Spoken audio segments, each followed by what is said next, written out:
Welcome student, I am Ganesan. With the multiple integral converting to polar coordinate. இந்த topic பார்த்தீங்கன்னா one of the important topic. அதுல இந்த some வந்து ரொம்ப important some. ரிப்பீட்டடா யூனிவர்சிட்டியில நிறைய முறை கேட்டிருக்காங்க. ஸோ எந்தெந்த வருஷம்லாம் கேட்டிருக்காங்கன்றது டிஸ்கிரிப்ஷன் பாக்ஸ்ல பாருங்க. சரி, இப்போ இந்த சம்மை நம்ம சால்வ் பண்ணலாம். இப்போ கொடுத்துருக்க இன்டெகிரல் என்ன கொடுத்துருக்காங்கன்னா, both the integrals are 0 to infinity. Double integral 0 to infinity e power minus x square plus y square into dx dy. இதுதான் கொடுத்துருக்காங்க. சரி, இப்போ இந்த இன்டெகிரல்ல நம்ம என்ன பண்ணணும், கொடுத்துருக்க லிமிட்டுக்கு வந்து இன்டெகிரலுக்கு லிமிட் நம்ம எடுத்து எழுதணும். பட் அஃப்கோர்ஸ் இந்த சம்ல பார்த்தீங்கன்னா both the limits are 0 to infinity. எக்ஸும் 0 to infinity தான், ஒய்யும் 0 to infinity தான். ஸோ அதுக்கான டயக்ராம் பார்த்தீங்கன்னா y axis x axis. இந்த ரீஜன் வந்து எக்ஸும் 0 to infinity, ஒய்யும் 0 to infinity-னா so it covers entire first quadrant. First குவாட்ரண்ட்ல வந்து ஃபுல்லாவே கவர் ஆயிடும். It covers entire first quadrant. Okay, இப்போ இந்த ரீஜன்ல தான் நம்ம என்ன பண்ணோம், போலார் கோஆர்டினேட்ல கன்வெர்ட் பண்ண போறோம். இப்போ ஆஸ் யூஷுவல் போலார் கோஆர்டினேட் நம்ம கன்வர்ஷன் எப்படி பண்ணோம்னா, எக்ஸுக்கு வந்து r cos theta, y is equal to r sin theta, அதுல இருந்து dx dy is equal to r dr d theta. So இதை வந்து நம்ம ஆஸ் யூஷுவல் கன்வெர்ட் பண்ணியாச்சு. இப்போ இதுல இருந்து இந்த ரீஜனுக்கு ஆர் அண்ட் தீட்டாவோட லிமிட்டை வந்து நம்ம ஐடென்டிஃபை பண்ண போறோம். So limit, so r limit, theta limit. இப்போ இந்த first quadrant, the entire region lies in the first quadrant அப்படினால லிமிட் வந்து தீட்டாவோட லிமிட் வந்து 0 to π/2. அப்போ ஆரோட லிமிட் என்னன்னா, ஆரோட லிமிட் அப்படியே ஆரிஜின்ல இருந்து ஸ்டார்ட் ஆகி ஃபுல்லா என்டையர் ரீஜன் ஃபுல்லா கவர் ஆகிறதுனால இது 0 to infinity. இப்போ பாத்தீங்கன்னா ரெண்டுத்துமே கான்ஸ்டன்ட் லிமிட் தான். அதனால நம்ம இன்டர்வல் பண்றது எந்த பிரச்சனையும் இல்லை. ஆரை முதல்ல இன்டர்வல் பண்ணாலும் சரி, தீட்டா முதல்ல இன்டர்வல் பண்ணாலும் நம்மளுக்கு எந்த ப்ராப்ளமும் கிடையாது. சரி, கொடுத்துருக்க இன்டெகிரலை நம்ம போலார் ஃபார்முக்கு கன்வெர்ட் பண்ணி நம்ம இன்டெகிரல் பண்ண ஆரம்பிச்சிடலாம். இப்போ கொடுத்துருக்கிறது என்னன்னா, integral 0 to infinity, integral 0 to infinity e power minus x square plus y square into dx dy. இதுதான் அவங்க கொடுத்துருக்க இன்டெகிரல். இதை வந்து நான் போலார் கன்வெர்ட் பண்ண போறேன். ஸோ ஃபர்ஸ்ட் வந்து ஒருவேளை ஆரோட லிமிட் வந்து 0 to infinity, தீட்டாவோட லிமிட் வந்து 0 to π/2. இப்போ e power minus x square plus y square, நான் இந்த டாபிக் எல்லாத்தையும் சொல்லியிருக்கேன். X square plus y square எப்பவுமே ஆர் ஸ்கொயர் தான், into dx dy. Dx dy வந்து ஆர் டிஆர் டி தீட்டா. சரி, இப்போ நம்ம எதை முதல்ல இன்டெகிரல் பண்றதுன்னு பார்த்தீங்கன்னா, முதல்ல தீட்டாவை இன்டெகிரல் பண்ணிட்டாலும் சரி, ஆர்ல இன்டெகிரல் பண்ணிட்டு எதுல வேணாலும் பண்ணலாம். ஏன்னா போத் ஆர் கான்ஸ்டன்ட் லிமிட். இப்போ இங்க ஆர் நிறைய இருக்கிறதுனால முதல்ல தீட்டால பண்ணிட்டா இந்த சம்மு கொஞ்சம் ஃபாஸ்ட் ஆகி முடிச்சிடலாம்.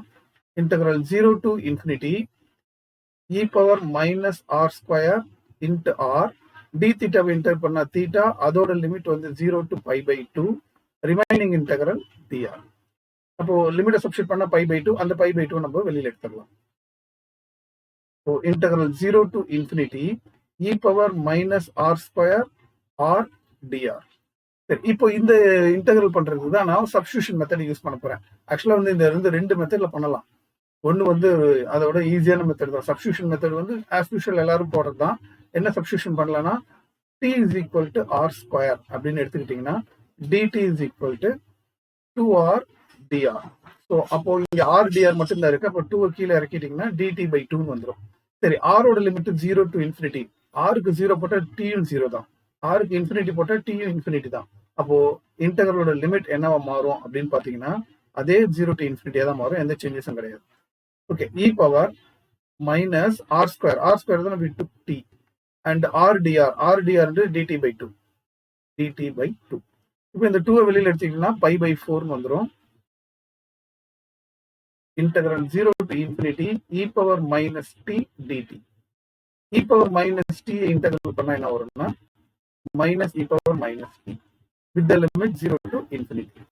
அப்போ π/4 லிமிட் சப்ஸ்டிட் பண்ணுங்க, இன்ஃபினிட்டியை minus e power minus infinity minus lower limit substitute பண்ணா அதுல ஒரு மைனஸ் இருக்கு, பிளஸ் e பவர் 0 அப்படின்னு வந்துடும். பட் நமக்கு ஆல்ரெடி தெரியும் e பவர் மைனஸ் இன்ஃபினிட்டியோட வேல்யூ 0, e பவர் 0ஓட வேல்யூ 1. அதை நம்ம இங்க யூஸ் பண்ணிக்க போறோம். அப்படி யூஸ் பண்ணீங்கன்னா π/4 into e power minus infinity 0 plus 1. So ஃபைனலா இந்த சம்மோட ஆன்சர் π/4. அவ்வளவுதான். இந்த சம்மோட கொடுத்துருக்க இன்டெகிரலை யூசிங் போலார் கோஆர்டினேட்டை வச்சு ஆன்சர் π/4 கண்டுபிடிச்சாச்சு. இப்போ அடுத்ததான் அவங்க கேட்டிருக்க டிடக்ஷனை நம்ம கண்டுபிடிக்க போறோம். இப்ப பாத்தீங்கன்னா அவங்க கேட்டிருக்க டிடக்ஷன் கண்டுபிடிக்க போறேன். சரி, அந்த டிடக்ஷன் படி பாத்தீங்கன்னா நம்ம இப்போ இன்டெகிரல் பண்ணது என்னன்னா இந்த இன்டெகிரலோட வேல்யூ தான் π/4 அப்படின்னு நம்ம கண்டுபிடிச்சிருக்கோம். ஸோ இந்த ரிசல்ட் நம்ம கண்டுபிடிச்ச ரிசல்ட்ல இருந்தா அவங்க கேட்டிருக்க ரிசல்ட்டை கொண்டு வரணும். அப்போ அதுக்கு தான் டிடக்ஷன் சொல்லுவாங்க. டிடக்ஷன்றது நம்ம என்ன ப்ரூஃப் இருக்குமோ அதுல இருந்து கொண்டு வரணும். சரி, இப்போ இதுல இருந்து எப்படி கொண்டு வருது அப்படின்னு பாத்தீங்கன்னா இந்த e⁻(x² + y²) ரெண்டு பார்ட்டா பிரிக்கலாம். integral 0 to infinity e⁻(x² into y² into dx dy is equal to π/4. So இது வந்து ரெண்டு பார்ட்டா பிரிச்சாச்சு. இந்த ரெண்டு பார்ட்டை பிரிச்ச உடனே இதையே வந்து ரெண்டு இன்டெகிரலா எடுத்து எழுதலாம். ஒன்னு 0 to infinity e⁻(x² into dx, another part integral 0 to infinity e⁻(y² into dy is equal to π/4. இப்போ இந்த ரெண்டு இடத்துல நான் என்ன பண்ண போறேன், எக்ஸுக்கும் ஒய்க்கும் ரெண்டுத்துக்குமே காமனா நான் எக்ஸ்னே போட போறேன். எக்ஸ் இருக்கிறதுல எக்ஸ் தான், ஒய் இருக்கிறதுல எக்ஸ் தான். ஏன்னா அவங்க ப்ரூஃப் என்ன கேட்டிருக்காங்கன்னா integral 0 to infinity e⁻(x² dx கேட்டிருக்காங்க. அதனாலதான் எக்ஸையும் எக்ஸ்ன்னு போட போறேன், ஒய்யையும் எக்ஸ்ன்னு போட போறேன். ஒருவேளை integral 0 to infinity -t² dt கேட்டாங்கன்னா ரெண்டுத்துக்கும் நான் டீம் போட்டா போதும். சரிங்களா? சரி, இப்போ ரெண்டுத்துக்கு நான் எக்ஸ் போட்டா இந்த இன்டெகிரல் என்னவா மாறும்னு பாருங்க. integral 0 to infinity e⁻(x² dx, இதுவும் அதே மாதிரி ஒய்யையும் எக்ஸ்ன்னு போட்டோம்னா integral 0 to infinity e⁻(x² into dx is equal to π/4. So ரெண்டுத்துக்குமே நான் எக்ஸ்ன்னு சப்ஸ்டியூட் பண்ணிட்டேன். அப்படி சப்ஸ்டியூட் பண்ணும்போது என்ன ஆகுதுன்னா ரெண்டுமே சேமா இருக்கிறதுனால அதை ஹோல் ஸ்கொயர்னு எழுதலாம். integral 0 to infinity e⁻(x² into dx whole square அப்படின்னு எழுதிக்கலாம் equal to π/4. பட் அவங்க கேட்டிருக்கிறது இதுக்குள்ள இருக்கிற இந்த வேல்யூ மட்டும் தான் கேட்டிருக்காங்க. So integral 0 to infinity e⁻(x² dx is equal to √π/4. So √π/4 value √π/2. இதுதான் இந்த சம்மோட ஆன்சர். ஸோ டிடக்ஷன் கண்டுபிடிச்சாச்சு. அவ்வளவுதான்.